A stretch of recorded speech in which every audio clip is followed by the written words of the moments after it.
Tinupok ng apoy ang isang bahay sa Barangay Santa Rita sa Batangas City. Ang 78 anyos na babaeng may-ari ng bahay ligtas. Nakatutok si Denise Abante. Ay, talagang wala na. Talagang tupok na. Ang bilis kumalat ng apoy.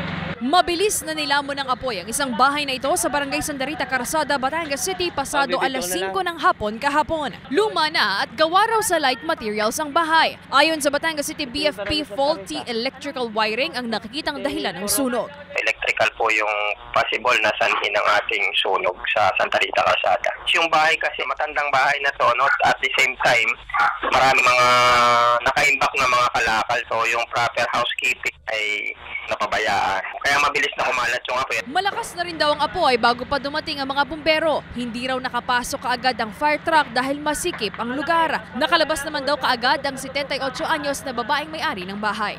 Medyo matagal din yung firefighting namin kasi nga sa mga combustible materials na naka-imbak doon sa loob ng bahay. Nakalabas siya ng maayos bago pa masunog yung bahay sa kabila ng talagang napakasikip nung kanyang tinitigilan doon sa loob ng bahay dahil nga dito sa mga kalakal na naka-imbak. Walang naisalbang gamit mula sa natupok na bahay pero ligtas na raw ang matandang babae. Paalala ng BFP sa mga residente. Unang-una yung ating proper housekeeping. Napakahalaga ng proper housekeeping. Ilagay natin yung mga gamit sa tamang lalagyan at hindi dapat nakakalat. At the same time, hindi dapat ginagawang imbakan ng mga kalakal yung ating bahay. Dapat na-check regularly sa ating bahay yung mga electrical connection. Sinisikap pang makuhanan ng pahayag ng GMA Regional TV, Balitang Southern Tagalog, ang may-ari ng bahay. Denise Abante, Balitang Southern Tagalog.